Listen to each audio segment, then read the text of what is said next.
This channel does not promote any violent, harmful, or illegal activities. All content provided by this channel is meant for an educational purpose only.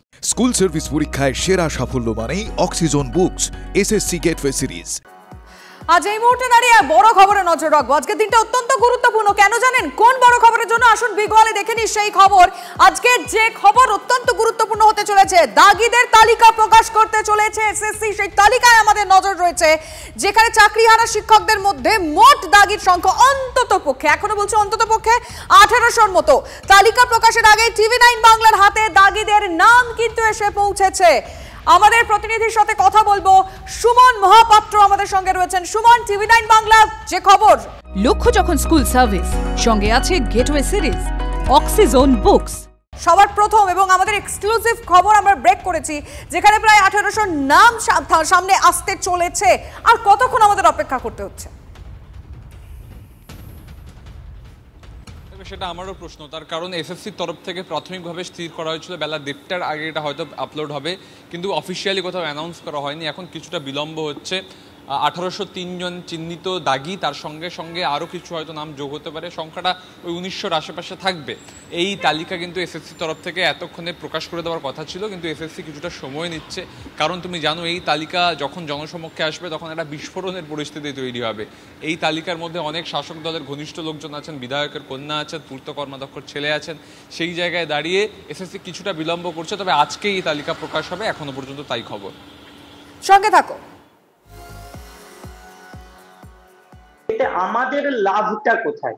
শুধু তারা পরীক্ষায় বসলো না, এতে আমাদের চাকরিটা কি আমরা ফিরে পাবো? আমাদের চাকরিটা তো ফিরবে তখনই যখন এই বাকি যোগ্যদেরকে পুনর্বহাল করা হবে। বাকিরা যে যোগ্য সেটা কোর্টও জানে এবং কোর্ট সেটা মানছেও, বারবার বলছে তাদের কথায় আনটেন্টেড রাজ্য সরকার এবং 3টে অথরিটির জন্য এদের জীবনগুলো নষ্ট হচ্ছে।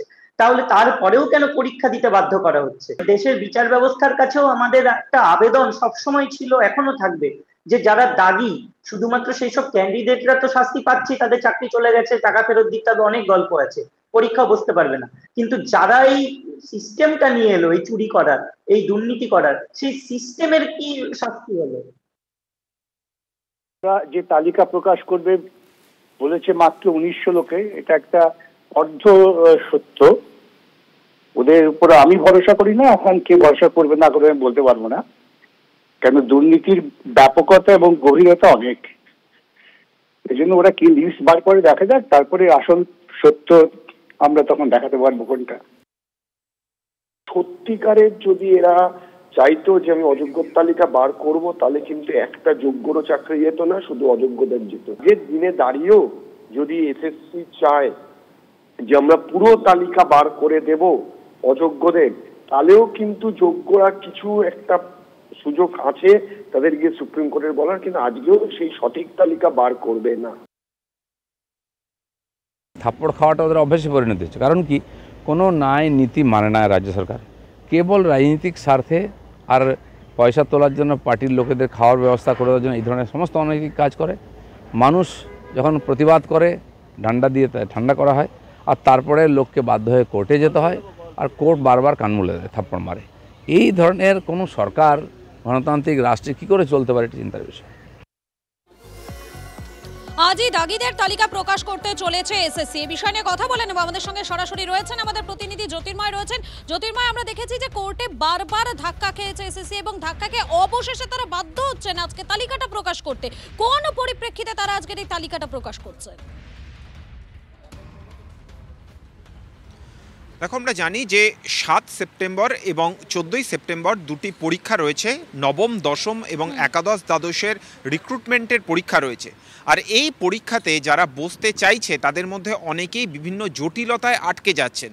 তাদের মূলত সমস্যা হচ্ছে যারা নবম দশমে অ্যাপ্লাই করছেন তাদের নাম্বারের কারণে অনেকে একাদশ দ্বাদশে অ্যাপ্লাই করতে পারছেন, এবং এই কারণে তারা পরীক্ষা পিছিয়ে দেওয়ার আবেদন নিয়ে সুপ্রিম কোর্টে গিয়েছিলেন। আর এই আবেদনের মধ্যেই আরেকটি নতুন করে আবেদন থাকছে যে যারা টেন্টেড তারাও এই পরীক্ষায় বসছেন বা তারা অ্যাডমিট কার্ড পাচ্ছেন।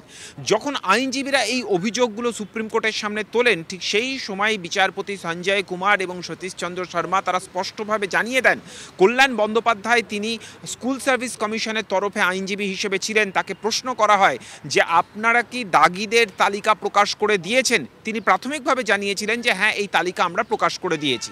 তারপর তাকে প্রশ্ন করা হয় কোথায় প্রকাশ করেছেন, আপনারা কি সংবাদ মাধ্যমে প্রকাশ করেছেন, ওয়েবসাইটে আপলোড করেছেন? তিনি কোনো ডেফিনিট উত্তর দিতে পারেননি। আর ঠিক তখনই তাকে স্পষ্টভাবে জানানো হয় যে অবিলম্বে এই তালিকা প্রকাশ করতে হবে, এবং শুধুমাত্র এই নির্দেশ নয়, তার পরবর্তী ক্ষেত্রে সময় বেঁধে দেওয়া হয় যে 7 দিনের মধ্যে এই তালিকা প্রকাশ করতে হবে।